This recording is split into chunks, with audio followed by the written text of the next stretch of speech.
صاحبه الرساله دي هي صاحبه اغرب اسم بعت لي رساله. عاده ما بقفش كتير عند الاسماء يعني، بس في كده اسماء معينه بتخطف عينك وكنت مستغرب، وجايز حد فيكم يكون سمع الاسم ده قبل كده بالنسبه له عادي، بس هي اسمها غريب. وكمان بدات رسالتها قبل ما تحكي مشكلتها او الموضوع بتتكلم هي اتسمت كده ليه. اسمها تكوين. تكوين ده مش اسم تركي ولا اسم من اذربيجان، لا لا لا خالص، ده اسم دي قصه غريبه. هي بتقول في الاول كده بشكل لطيف يعني ان والدها كان نفسه من زمان ان هو يسميها حاجه كده زي ملكه. تمام يعني كان بيدور بيقول لوالدتها والدتها حامل فيها انا عايز اسمي البنت حاجه كده ايه زي ملكه، حاجه كده على وزن ملكه او زي ملكه او يد نفس المعنى بتاع كلمه ملكه. على الناحيه الثانيه كانت والدتها مصممه انها تسميها تسنيم. تمام. فاللي حل الموضوع ده جدتها قالت طب بصوا، طب هو ملكه معناها كوين وانت عايزه تسميها تسنيم، فناخد حرف الت من تسنيم وكوين فيبقى كله تكوين. يعني حاجه كده ايه ما تعرفش برضو يعني حاجه من الحاجات الغريبه. المهم تكوين، انسه تكوين عندها 24 سنه وبنت من أسرة متوسطة، مستوى متوسط مرتفع يعني. بنت جميلة جدا بشهادة الناس، يعني هي بتقول دي بشهادة الناس مش بشهادتها هي عن نفسها، بشهادة الناس. بنت جميلة جدا، مثقفة جدا، ناضجة، عاقلة، أكبر من سنها. ودي ميزة لما بتكون موجودة في البنات، لما تلاقي بنت أكبر من سنها ميزة كبيرة يعني.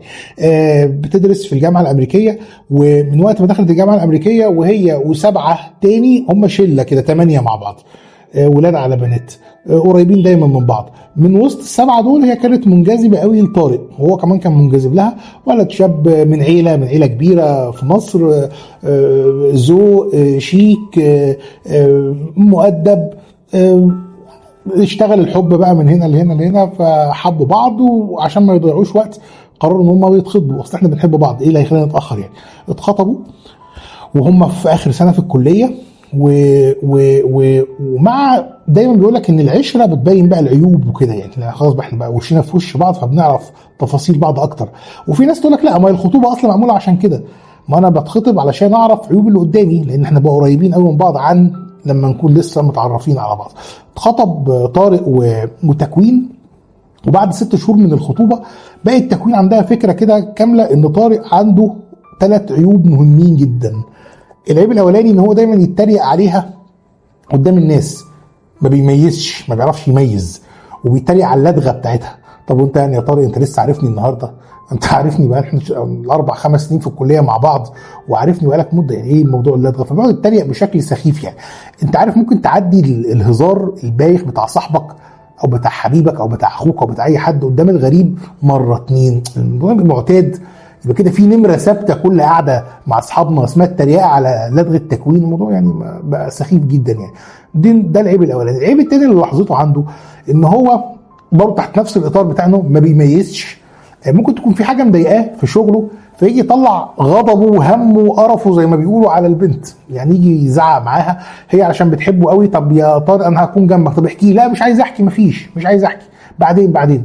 طب تعالى نتكلم في اي حاجه. لا مش عايزك. طب تعالى نخرج. لا مش خارج.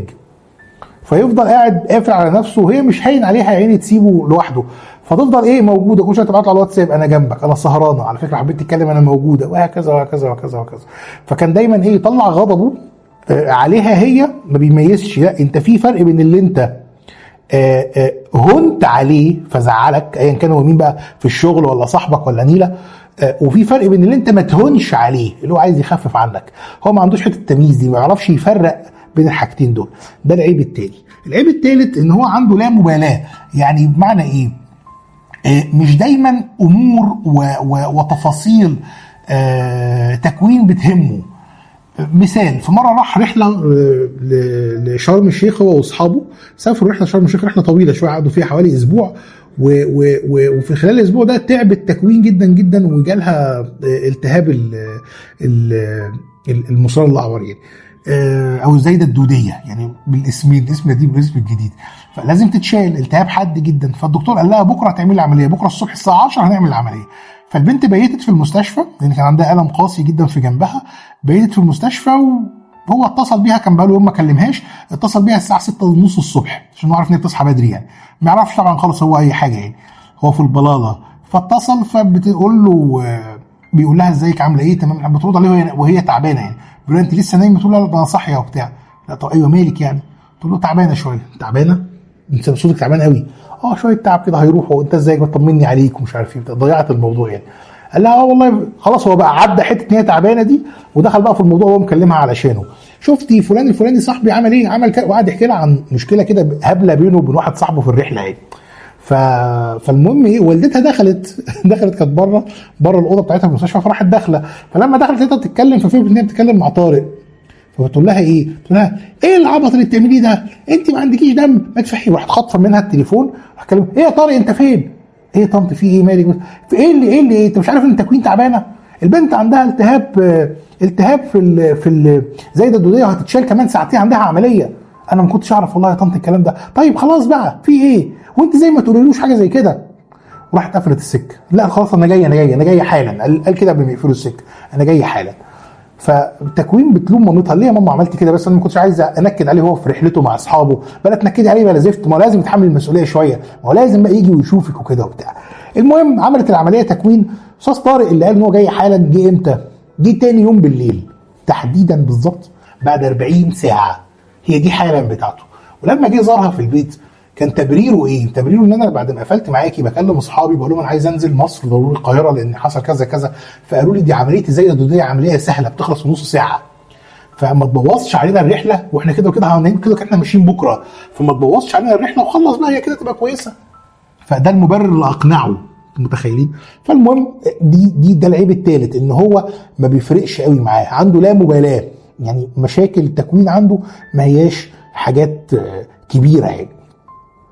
التفاصيل الصغيره الكتير دي مع تكرارها في مواقف تانية كتير، هي حتى بتقول مساحه الرساله ما تسمحش ان اكتب كل حاجه، بس انت عندك 3 عناوين، حط بقى تحت كل واحد فيهم على الاقل 10 15 موقف، كل ده في 6 7 8 شهور يعني.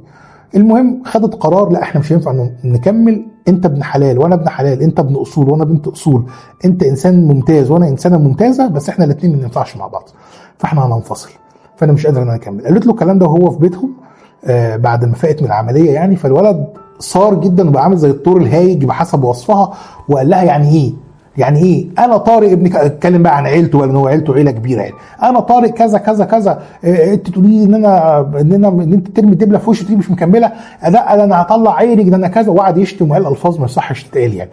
هي كانت متفهمه ومتقبله ده، بتحبه، وفي نفس الوقت مقدره برضه فكره ان رجولته نقحت قوي عليه ان هو يترفض. اي راجل لما بيترفض الرجوله بتاكله شويه يعني. فانتهى الموضوع وانفصلوا هما الاثنين. اكتشفت بعد كده بقى، هنا بقى الحاجه اللي كشفت لها جزء اخر من شخصيه طارق ما كانتش تعرفها. اكتشفت بعد كده ان هو مشي يتكلم مع اصحابهم الستة الباقيين يعني، تمام، ويقول بقى كلام مش صحيح عن تكوين وعن والدتها وعن والدها وعن اخوها. كلام سافل يعني، كلام ما يصحش يتقال وما يصحش اصلا حد يفكر فيه. ده لما قربت منهم كانوا عيله كذا كذا كذا كذا، دي والدتها بتعمل كذا كذا كذا كذا كذا، دي هي نفسها انا كنت شاكك ان هي كذا كذا وطلعت فعلا كذا كذا. كلام في قمه الوقاحه يعني، حتى انا اخجل ان انا اكرره. هي حتى البنت ما شرحتهوش، بس هو مفهوم يعني، مفهوم بالويم كده. ف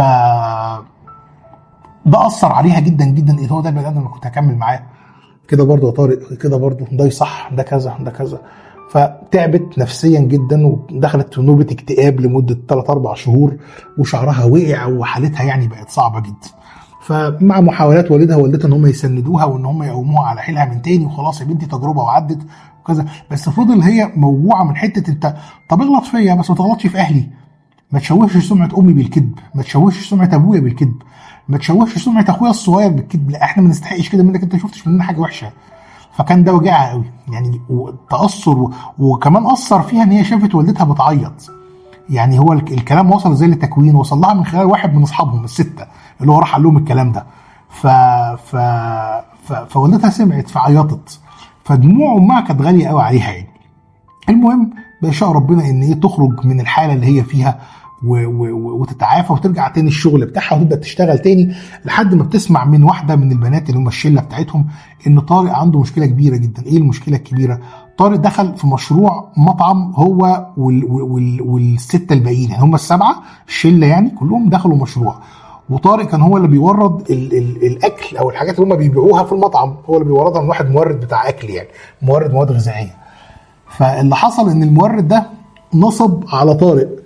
الكلام ده حصل امتى؟ قبل الانفصال بتاعهم، يعني قبل ما ينفصلوا بكام يوم. كان وقتها تكوين قاعده مع طارق في كافيه، وهم قاعدين طارق موبايله فصل شحن، فاتصل بالمورد من الموبايل بتاع تكوين، فهي عرفت التفاصيل بقى، تفاصيل الخلاف اللي حاصل. يعني المورد نصب عليه وخد منه فلوس وقال له هجيب لك المواد الغذائيه اللي هتغذي بيها المطعم، وخد الفلوس وهرب. فطارق كان بيكلمه بيعاتبه بيقول له فين الفلوس؟ طب فين الحاجات؟ طب فين كذا؟ طب فين كذا؟ والراجل بيقول له مالكش عندي حاجه، واللي اعلى ما في خيرك اركبه، وانا ما مضيتلكش ورق، انت مالكش عندي اي حاجه باثبت، روح بلغ براحتك. فالكلام ده كله حصل قدام مين؟ قدام تكوين، وهو كان بيكلمها كان بيكلمه من تليفونها يعني، وتليفونها بيسجل، تليفون تكوين بيسجل المكالمات.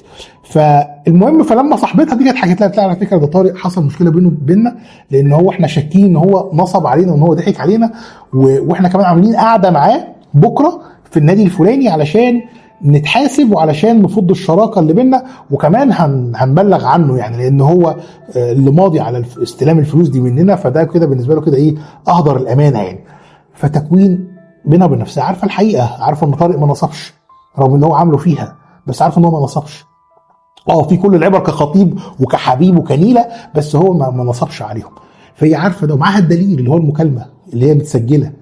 فقررت ان هي تروح، والدها ووالدتها واخوها، انت مجنونه، انت متخلفه، رايحه فين؟ رايحه لمين؟ رايحه تدافع عن مين؟ ما يولع بجاز ايه يعني، ما طز فيه. صممت تماما. خدت العربيه عندها، جابت عربيه صغيره كده من الشغل بتاعها، فخدت العربيه بتاعتها وراحت على المكان بتاع النادي. دخلت عليهم هم قاعدين، الشله كلها قاعده وقاعدين بقى بيحاسبوا طارق بقى، بيسلخوه بقى. دخلت قالت لهم راحت ما اتكلمتش، شغلت التسجيل بتاعت المكالمه.